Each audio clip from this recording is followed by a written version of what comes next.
Gujarat focus ન્યૂઝમાં આપનું હાર્દિક સ્વાગત છે. હું હિરલ. આજના મુખ્ય સમાચાર. Rheumatology association Gujarat association of physicians of વડોદરાના અને ટ્રાઇકલર હોસ્પિટલના સહયોગથી પ્રેક્ટિસ કરતા ચિકિત્સકો અને તાલીમાર્થી ડોક્ટરો માટે સંધિવા વિકાર પર શૈક્ષણિક બેઠકનું આયોજન કર્યું હતું. બેઠકના સંગઠન સચિવ વડોદરાના કન્સલ્ટન્ટ રૂમેટોલોજિસ્ટ ડોક્ટર હિમાંશુ પાઠકે માહિતી આપી હતી કે આ બેઠકમાં ગુજરાત અને ભારતના અન્ય ભાગોના નિષ્ણાતોએ વ્યાખ્યાનો આપ્યા હતા. આ બેઠકમાં 75મી વધુ તબીબોએ હાજરી આપી હતી. આ બેઠકથી સંધિવા રોગોના નિદાન અને સંચાલન માટે ડોક્ટરોને શિક્ષિત કરવામાં મદદ મળી. ડોક્ટર હિમાંશુ પાઠક માહિતી આપી હતી કે રૂમેટોલોજી એ દવાની શાખા છે જે ઇન્ફ્લેમેટરી અને ઓટોઇમ્યુન બીમારીઓનો રોગો સાથે વ્યવહાર કરે છે, જે કોઈપણ ઉંમરે સાંધા અને શરીરની મુખ્ય પ્રણાલીઓને અસર કરી શકે છે. આ પરિસ્થિતિઓ ઘણીવાર વ્યક્તિઓને તેમના સૌથી ઉત્પાદક વર્ષો દરમિયાન અસર કરે છે, જે શારીરિક, માનસિક અને નાણાકીય સુખાકારીને અસર કરે છે. લાંબા ગાળાના નુકસાનને રોકવા માટે રૂમેટોલોજિસ્ટ દ્વારા નિદાન અને યોગ્ય સારવાર જરૂરી છે.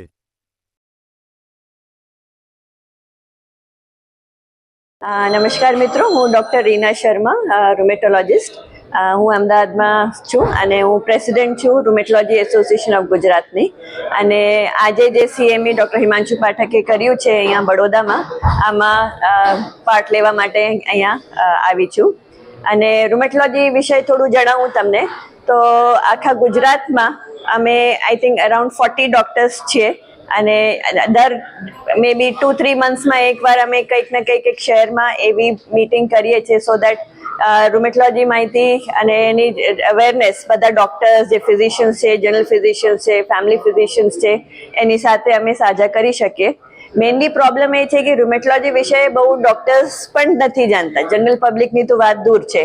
અને આ ટાઈપની કવરેજ કરતાં મે બી ડૉક્ટર્સમાં થોડું અવેરનેસ વધારે હોય, સ્ટુડન્ટ્સમાં અવેરનેસ વધારે હોય, અને આ પ્રેસ કવરેજ દ્વારા જો જનરલ પબ્લિકમાં પણ એની માહિતી મળે કે રૂમેટોલોજી વિષયની એક ફિલ્ડ છે જે સાંધાના વા અને જે કનેક્ટિવ ટિશ્યુ ડિસઓર્ડર્સ હોય, જે સોફ્ટ ટિશ્યુ રૂમેટિઝમ હોય, ઓસ્ટિયોપોરોસિસ હોય, આના વિષયના સ્પેશિયલિસ્ટ ડૉક્ટર્સ હોય છે. અત્યાર સુધી હાડકાનું પ્રોબ્લેમ હોય કે હોય તો પેશન્ટ્સને ફીલ થાય કે હાડકાના ડૉક્ટર, જે મેઇનલી ઓર્થોપેડિક્સ હોય, એની પાસે જ જતા હોય છે. બટ રૂમેટોલોજી કે હાડકાના વિષય જેટલી બધી પ્રોબ્લેમ છે એ કવર થાય છે. સો મારું મેઇન પર્પઝ એ છે કે આની અવેરનેસ સ્પ્રેડ કરવી છે કે રૂમેટોલોજી જે છે એક ઇમ્પોર્ટન્ટ ફિલ્ડ છે. અને કારણ કે હવે જે આપણે જોઈએ છે કે લાસ્ટ વીક જ અમે એક સીએમઈ કર્યા હતા, એમાં આપણી વાત થઈ, ત્યાંના ડૉક્ટર્સ બહારથી પણ આવ્યા હતા. And they have done studies showing કે આખા પોપ્યુલેશનમાં 50% પોપ્યુલેશન એવી છે, 50% પોપ્યુલેશન એવી છે કે જેમને કંઈક ને કંઈક લાઈફમાં કોઈક ને કોઈક વારમાં રૂમેટોલોજી વિષયની કોઈ ને કોઈ પ્રોબ્લેમ થઈ હશે. ડૉક્ટર હિમાંશુ પાઠક છે. હું કન્સલ્ટન્ટ રૂમેટોલોજિસ્ટ છું. હું આ રૂમેટોલોજી સીએમઈનું ઓર્ગેનાઇઝિંગ સેક્રેટરી છું. તો આ રૂમેટોલોજી સીએમઈ રૂમેટોલોજી એસોસિએશન ગુજરાતે એસોસિએશન ઓફ ફિઝિશિયન વડોદરા અને ટ્રાઇકલર હોસ્પિટલના સાથે કમ્બાઇનમાં કરી છે. આ સીએમઈનું main purpose primary care physician, general ફિઝિશિયનને રૂમેટોલોજીકલ કન્ડિશનના વિશે વધારે જાણકારી આપવાનું મેઇન એનું પર્પસ છે. બીજું પર્પસ છે કે જેટલા નવા ટ્રેની ડૉક્ટર જે ફિઝિશિયન બની રહ્યા છે, જે પોસ્ટ ગ્રેજ્યુએટ મેડિસિનના સ્ટુડન્ટ છે, એમનામાં રૂમેટોલોજીકલ કન્ડિશનના વિશે અવેરનેસ આવે, એમને રૂમેટોલોજી કન્ડિશનની માહિતી મળે, રૂમેટોલોજી કન્ડિશનને કેવી રીતે ડાયગ્નોસિસ કરવાનું અને ટ્રીટમેન્ટ કરવાનું અવેરનેસ વધારવાનું, એ પણ એનું બીજું પર્પસ છે. આ સીએમઈ થ્રુ સવારથી અત્યારે ટોટલ 7 લેક્ચર થવાના છે. એ જે લેક્ચર્સ છે એ ભિન્ન રૂમેટોલોજીકલ કન્ડિશન્સને કવર કરશે. એ લેક્ચર્સ આપવા માટે ગુજરાતના અને ભારતના નિષ્ણાંત ડૉક્ટર આવ્યા છે.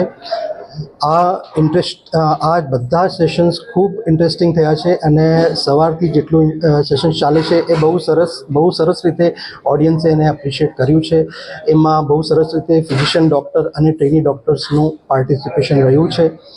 આ રૂમેટોલોજી સીએમઈનું બીજું પર્પસ એ છે કે જનરલ પોપ્યુલેશનમાં રૂમેટોલોજીકલ કન્ડિશનને અવેરનેસ વધારવા માટે પણ આ સીએમઈ એક પર્પસ છે.